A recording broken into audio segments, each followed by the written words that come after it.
Dan telah bergabung secara eksklusif bersama kami di Prime Words CNBC Indonesia, Her Excellency Kim Campbell, 19th Prime Minister of Canada. How are you, ma'am? Excellent, thank you. Thank you so much for being here. Maybe first of all, how do you like it so far in Jakarta? Well, I haven't been here for a long time. And you asked me before if I'd been here since COVID. No, but it's still busy and still lots of traffic and lots of nice people and good food. And it's very nice to be here. There's lots of energy. Love it that you were here as well. And thank you so much for carving out some time from what I expect is a very busy weekend for you. Yeah, well, unfortunately, we're here to work, which means not much sightseeing, but nice to be here. Probably I want to start with, tell me about your visit, ma'am. What sort of agendas you have while you are here? Well, the Global Commission on Climate Overshoot is really designed to think about the unthinkable. You know, as we approach the date on which we hope to achieve the 1.5 degree Celsius limitation, and it doesn't look promising. One never gives up, but it doesn't look promising. The question is, what will it mean to overshoot? What will be the significance for the world? And are there some things we should be thinking about? And there are some strategies, some kinds of technologies and approaches to dealing with climate change, perhaps things that could temporarily cool the world. And we're interested in looking at what those possibilities are, not to recommend any of them, but to identify them, but more particularly to discuss the governance questions, because supposing we wanted to use any of these, who would decide? We have no global body now or global entity that is designed to make the very difficult decisions about whether any of these devices should be used or how they should be used. Right. Because you mentioned about policies and governance. We often see that policies about anticipating climate change often go back and forth. How should actually the leadership and governance on climate action policies should be done so it will be consistent towards the desired target, ma'am? Well, you know, I had a wonderful conversation this morning with some wonderful Indonesian students. And they asked these questions, and I said, the most important thing is you have to create a constituency for good policy.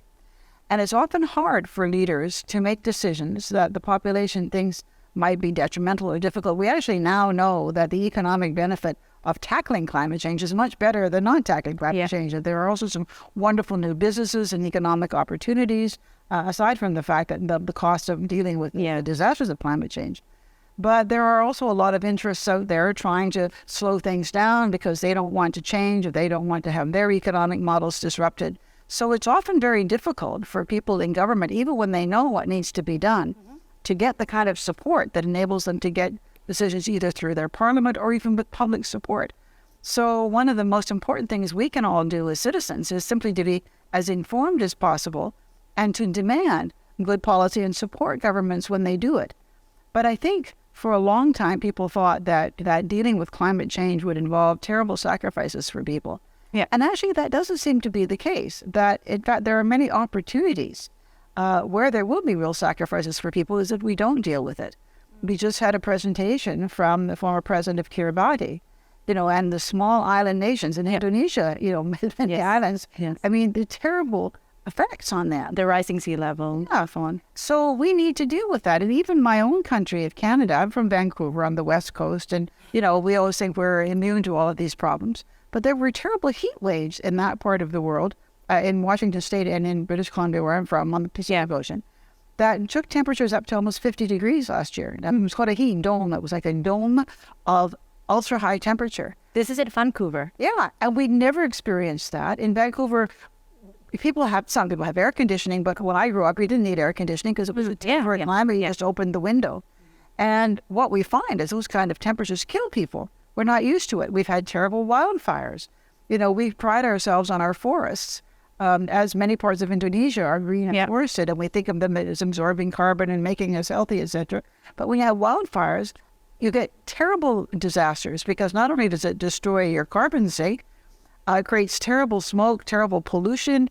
People get sick. The wildfires in British Columbia could be smelled. The smoke could be smelled 3,000 miles away in eastern Canada and even in New York. So we think we're immune and we're not. So we have to be serious about it. So I'm from one of the countries that's one of the big emitters. I think we have a moral responsibility to deal very strenuously with this issue and to contribute to the costs of other countries that were not so much emitters but are being badly affected by it, the countries, particularly the global south. But none of us can escape it. But together, we can all deal with it. Yeah. Together we can mitigate it. Because you mentioned earlier, Canada is a coastline country, and Canada has a long coastline, Yes, just like Indonesia, just like yeah. Indonesia, ma'am. How do you see the little apocalypse and the negative impacts that climate change brings that occur due to the climate change in Canada? And a lesson learned as well for Indonesia. Well, here's interesting examples. We used to joke and say, oh, when we have climate change, we'll grow oranges in Saskatchewan. But you see, much of northern Canada is permafrost, is a tundra. And people can build on it and do things because it's frozen solid. But what that tundra is it's compressed vegetation. Yeah. And when it starts to melt, it releases gases, including methane.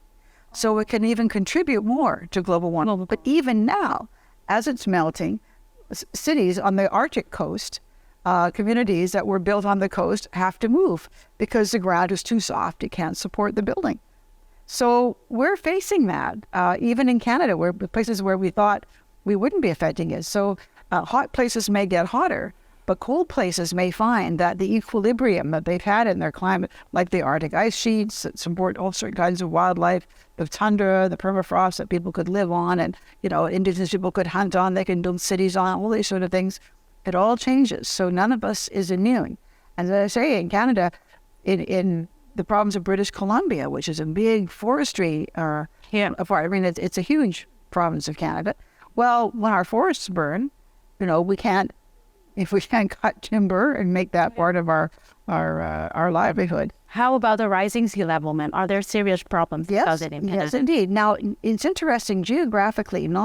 It's not like in a bathtub where if you put a big person in, it rises evenly all the way around, because gravitation affects the levels of ocean rise in different places. So what I understand is around Vancouver, because of the geographical nature of it, it wouldn't rise as much as the east coast of North America would rise, but it still would. And we have many islands. The city of Vancouver itself is right there. I mean, there are beaches in Vancouver. So we have 10 miles of sandy beaches right in the city. So you can be, pretty much assured that that's going to be a huge change, that even with a small rise, we think about possible rises with the melting of Greenland and the Antarctic ice sheet of, 8 to 12 meters. That's a huge rise. You think about that. So even if we don't experience the full brunt of it, because gravitation gives us a little bit of an ease, things that we think of as part of our life and our heritage will change. So none of us, can escape. None of us can be, complacent and say, oh, well, we'll be all right. So it's now or never. Yeah, it is. And we just also heard that people in because of the problems of low-lying island states, people in Fiji, some of them are moving. Yeah. They can at least move to higher ground. But in many of the So still on the effort of climate change anticipation, ma'am, how much budget in terms of value or probably in terms of ratio to GDP probably should the state provide to anticipate climate change? Probably we can learn from the implementations of climate change policy in Canada. Well, I think the state should fund as much as it can, but needs to fund it wisely. Where do you go? So, for example, providing cushions for transitions from industries that have to be phased out.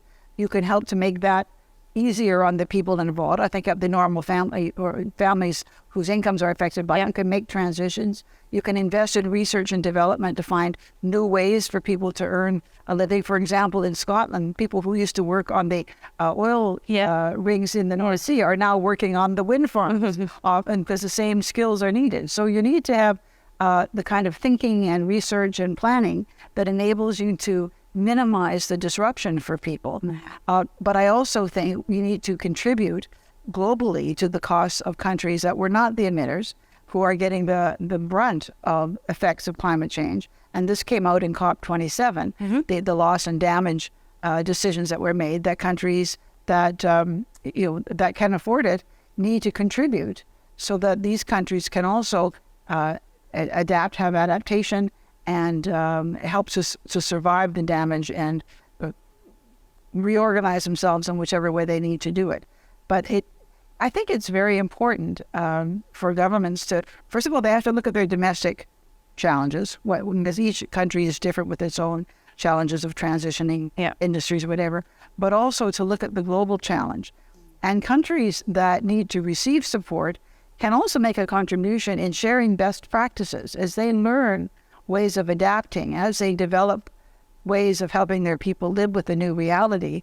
Sharing that knowledge can often be very helpful. So I think we're going to have a really good knowledge exchange in the world of how we can climate action policy. On climate action. There's some people in Sweden who created a whole technology of how to help cities manage their own carbon emissions and their transitions. And it's being used by a whole lot of cities now. And that's just some high-tech nerds figuring out a way to take a complicated bunch of information and make sense out of it.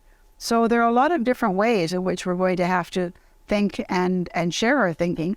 But those also provide opportunities for economic activity and using our best and brightest people. But again, in terms of funding, fund it as much, but fund wisely. Yes. Yeah, I think the wisdom of how you spend it is almost as important as the amount. Wisdom of how you spend it in terms of climate actions policy. And lastly, probably, ma'am, because we have a very short time, I would like to ask you a question on womanhood. Mm-hmm. Because you are a woman leader, ma'am. I'm still the only woman who was ever Prime Minister of Canada. I'm waiting for number 2. A big applause. I really look up to you anyway, ma'am.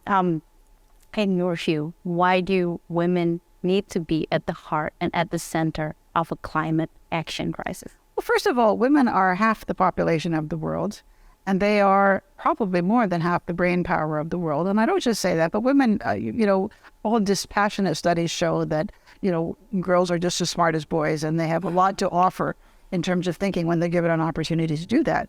But they also are disproportionately among the poor. They have disproportionate responsibilities for caring, both for children and for elderly people. And whether that's fair or not doesn't really matter. That's the reality. So women are very often disproportionately affected by the negative outcomes of climate change, by the poverty, in countries where women have to walk to get water, when the water is hard to get, when clean drinking water is adulterated by encroaching salt water from the sea. I mean, all of these things where women's daily chores become more difficult just to support their families and their communities because of the effects of climate change. And we know that hunger and famine and all of these disruptions fall terribly on women trying to keep their families together. But mostly it's because they're half the human race. And they have a great deal to offer because very often women develop innovative and ingenious capacities to adapt because they have to. And they are a strength, a very important part of how we will survive this. And if we don't integrate them into our conversations and make sure they're very much part of our planning and our thinking, we will not do as well. We will not without women. Yeah. So I'm a great, men are the greatest, but women are even greater. So that's a nice conclusion, especially for the climate action policy. It's a long, challenging road, especially, ma'am, but it is for the betterment of our mother and especially our future generation. We all have to put our heads together to look at the different, what I call the tiles in the mosaic, the different tiles of the mosaic. Yeah, collectively. Thank you so much for sharing us your perspective here in CNBC Indonesia. A pleasure to have you. My pleasure. Thank you so much and enjoy your stay in Indonesia. Thank you. Dan itulah tadi dialog kita bersama dengan Her Excellency Kim Campbell, 19th Prime Minister of Canada, di Prime Words CNBC Indonesia.